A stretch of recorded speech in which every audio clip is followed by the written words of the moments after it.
व्यष्टि रूप में शत्रुओं को नष्ट करने की इच्छा रखने वाली तथा समष्टि रूप में परमात्मा की संहार शक्ति ही वगला है। पीतांबरा विद्या के नाम से विख्यात वगलामुखी की साधना प्रायः शत्रु भय से मुक्ति और वाक सिद्धि के लिए की जाती है। इनकी उपासना में हरिद्रा माला, पीत पुष्प एवं पीत वस्त्र का विधान है। महाविद्याओं में इनका 8वां स्थान है।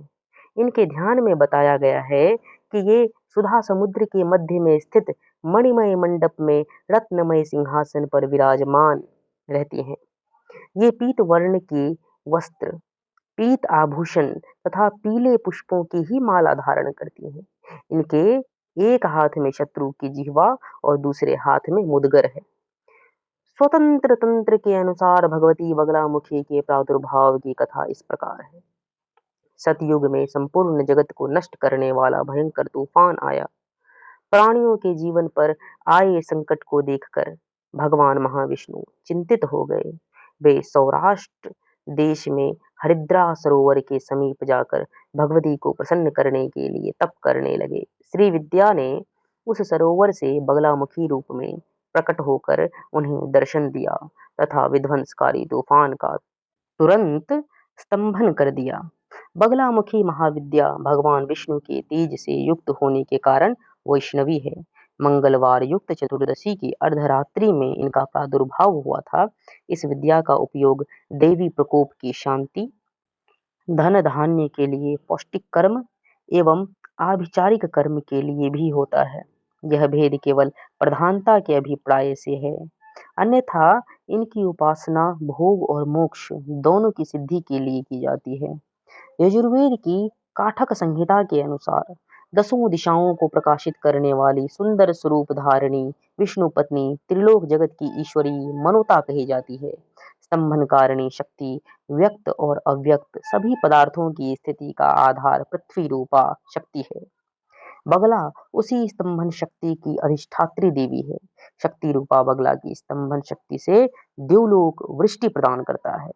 उसी से आदित्य मंडल ठहरा हुआ है और उसी से स्वर्गलोक भी स्तंभित है। भगवान श्री कृष्ण ने भी गीता में विष्टभ्यहमिदं कृत्स्नमेकांशेन स्थितो जगत यह कहकर उसी शक्ति का समर्थन किया है। तंत्र में वही स्तंभन शक्ति बगलामुखी के नाम से जानी जाती है। श्री बगलामुखी को ब्रह्मास्त्र के नाम से भी जाना जाता है। ऐहिक या परलौकिक देश अथवा समाज में दुखद अरिष्टों के दमन और शत्रुओं के शमन में बगलामुखी के समान कोई मंत्र नहीं है। चिरकाल से साधक इन्हीं महादेवी का आश्रय लेते आ रहे हैं। इनके बड़वामुखी, जातवेदमुखी, उल्कामुखी, ज्वालामुखी तथा बृहद भानुमुखी 5 मंत्र भेद हैं। कुंडिका तंत्र में बगलामुखी के जप के विधान पर विशेष प्रकाश डाला गया है। मुंडमाला तंत्र में तो यहाँ तक कहा गया है कि इनकी सिद्धि के लिए नक्षत्रादि विचार और काल शोधन की भी आवश्यकता नहीं है। बगला महाविद्या ऊर्ध्वामनाय के अनुसार ही उपास्य है। इस आमनाय में शक्ति केवल पूज्य मानी जाती है, भोग्य नहीं। श्री कुल की सभी महाविद्याओं की उपासना गुरु के सानिध्य में रहकर सतर्कता पूर्वक सफलता की प्राप्ति होने तक करते रहना चाहिए। इसमें ब्रह्मचर्य का पालन और बाहर भीतर की पवित्रता अनिवार्य है। सर्वप्रथम ब्रह्मा जी ने बगला महाविद्या की उपासना की थी। ब्रह्मा जी ने इस विद्या का उपदेश सनकादिक मुनियों को किया। सनत कुमार ने देवर्षि नारद को और नारद ने सांख्यायन नामक परमहंस को इसका उपदेश किया।